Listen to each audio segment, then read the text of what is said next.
Уважаеми зрители, веднага след като заснехме коледния концерт тук в читалище Отец Паисий в Велинград, попадаме на една интересна инициатива. За нея, която всъщност инициативата се реализира по един проект, ще ни разкаже Силвена. Здравей! Няколко думички за това, което можем, всъщност което виждаме в момента тук. Здравейте! Това е един доста иновативен и интерактивен проект, мога да кажа, реализиран от читалище Отец Паисий в партньорство с Исторически музей в Велинград и училище Свети Кирил и Методий. Проектът е финансиран от Фонд Култура, програма Публики. Той включваше една малко по-теоретична част и една практическа част. Всичко това, което виждате, е направено от тези деца и техни съученици, които обаче не можаха да останат до края на концерта. Първо, децата бяха в музея, където разгледаха много интересни експозиции. Говорихме си за различни символи, знаци от миналото. Имаше застъпени така полета от етнографията, от археологията, от историята.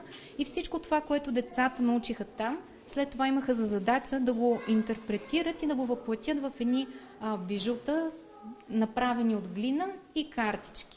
Всички бижута първо ги направиха много внимателно, използвайки всички знания от музея, след това ги отсветиха, след това ги сглобиха и накрая виждате как и самата експозиция е съвсем завършена и се надявам те да са доволни също от проекта, да са научили много неща интересни, които ще им послужат и по-нататък. Сега със сигурност ще ги попитам, поне тези, които са тук. Още обаче нещо, колко време всъщност, за колко време го реализирахте всичко това? Доста кратък беше периода на проекта. Всъщност от септември месец, когато започнах училище, се сформира групата и те реално са работили октомври, ноември и декември до сега, до наистина много кратък срок. Да. Тъй като това е, как да кажа, по-скоро един експериментален проект, който има за цел да култивира един нов вид публика, чувствителна към естетиката на миналото и новото време, което умее да прави връзки и да черпи вдъхновение от историята. За кратко време, но ние се надяваме да продължим цялата инициатива, защото това е една изложба базар и всички средства, които са събрани от разпродажбата на тези бижута и картички, ще бъдат използвани за реализирането на следващото ателие. Всичко, което не сме успели да продадем до момента, ще бъде изложено в Историческия музей в Велинград и там също ще могат да бъдат закупувани нещата и от местни жители, но вече и от туристи. Вече можем да кажем, че който има желание да подпомогне тази интересна инициатива, може да се включи в Историческия музей, ще бъде изложбата Базар. Да. Ще продължим след това. Всъщност хората, които реално са успяли да реализират всичко това, което е тук пред нас, лесно ли беше? Да, беше лесно. Лесно беше, така ли?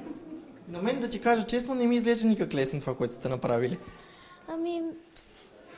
Да, лесно, но... Бавно. Да. Добре, да попитам и вас колко лесно беше, след като е било толкова лесно. Не беше никак лесно. За мен поне. Беше наистина трудно, но и много интересно.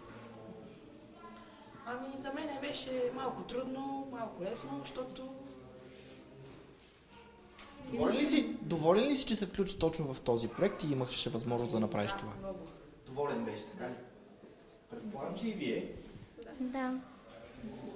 Добре, нека някой да ни разкаже нещо повече за това, което виждаме. Кой ще бъде? Мога да ви кажа Добре. няколко думи. Всъщност една част от бижутата имат връзка с етнографските елементи, имитация на черги и на килими. Може да видите там на манекена някои от герданите, имитират точно чергата. Има също така елементи, които са вдъхновени от по-ранен период, от античността, да речем. Има и специфичната за тук керамика тип цепина. Така че има също праисторията, мога да кажа, елементи, защото са леко по-груби, но са много чаровни в този си вид, много истински и много атрактивни. Виждате, че гривните са направени точно с такъв тип висулки. Друго, какво мога да кажа? по-характерните символи, ето и на картичките тук е използвана чергата като основа. Това е. Добре, благодаря ви много.